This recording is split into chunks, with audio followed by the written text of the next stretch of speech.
Question number 2 के first part में दिया गया है find the 20th term of this AP. Basically हमारे पास यहाँ पर एक एपी दे रखी है which is 9, 13, 17, 21 and so on.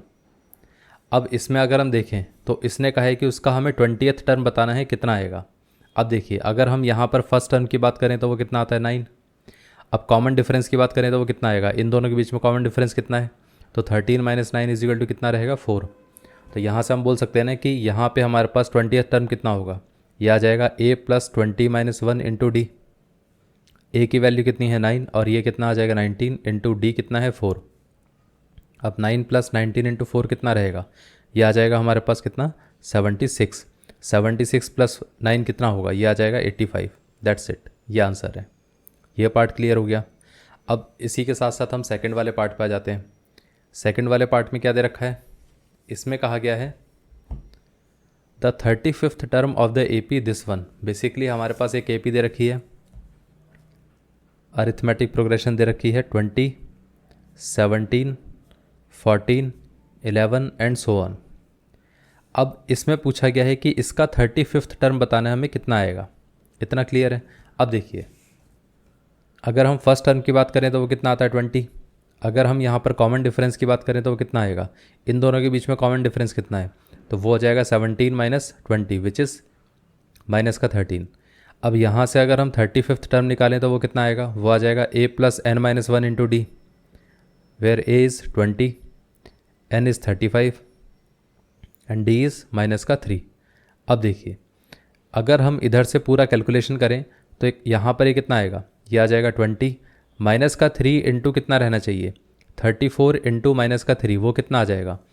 अब यहाँ पर 20 माइनस ये आ जाएगा 3 इंटू 4 12 और यहाँ पर 3 3 9, 9 + 1 10, तो 102। तो यहाँ से आंसर हमारे पास -82 आता है। इतना क्लियर है। तो हमारे पास जो 35th टर्म है वो कितना है -82, ये आंसर है। ये पार्ट क्लियर हो गया। अब इसी तरीके से अगर हम यहाँ पर देखें थर्ड वाले पार्ट में क्या दे रखा है, थर्ड वाले पार्ट में दिया गया है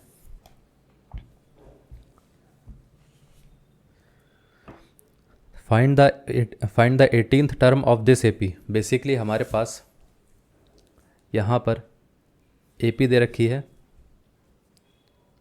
√2, √18, √50 एंड √98 एंड सो ऑन।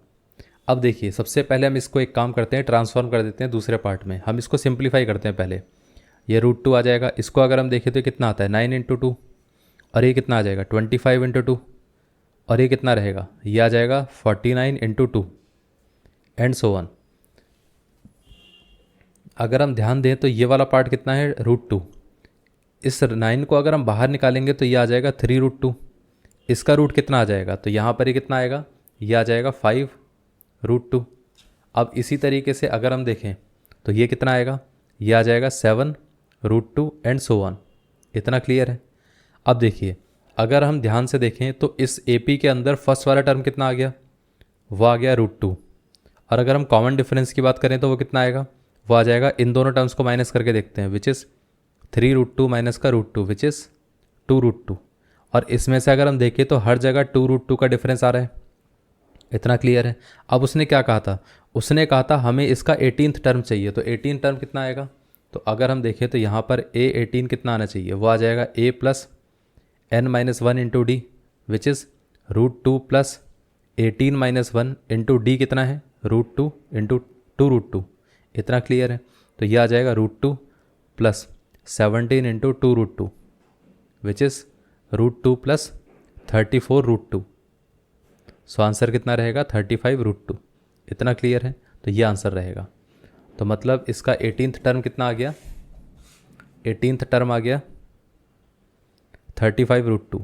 अब देखिए अगर इसके अंदर आंसर पूरे में रूट दे रखा है, मतलब ये है कि इसको भी रूट में रख रखा है, तो हम आंसर ऐसे भी लिख सकते हैं कि आ जाएगा √35 का स्क्वायर इंटू 2 और बाकी जो भी 35 के स्क्वायर की वैल्यू है उसको इससे मल्टीप्लाई कर दीजिए, फिर आंसर सीधा आ जाएगा।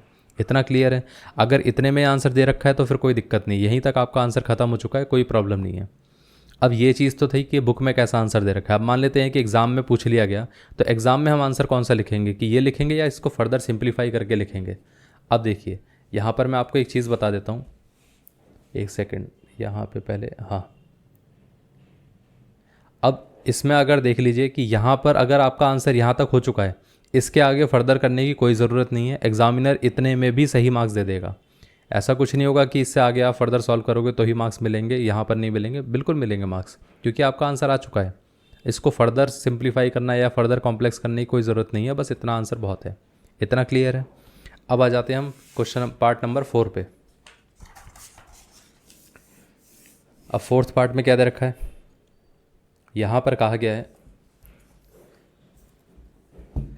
The ninth term of the AP 3/4, 5/4, 7/4, 9/4 and so on. Basically हमारे पास एक AP दे रखी है, इसमें वैल्यूज़ क्या क्या है, 3/4, 5/4, 7/4 एंड सो ऑन। अब देखिए अगर हम इसको देखें तो उसमें वो कहता है कि हमें इसका नाइन्थ टर्म बताना है कितना रहेगा। सबसे पहले अगर हम देखें तो A की वैल्यू कितनी आ गई, 3/4 आ गई।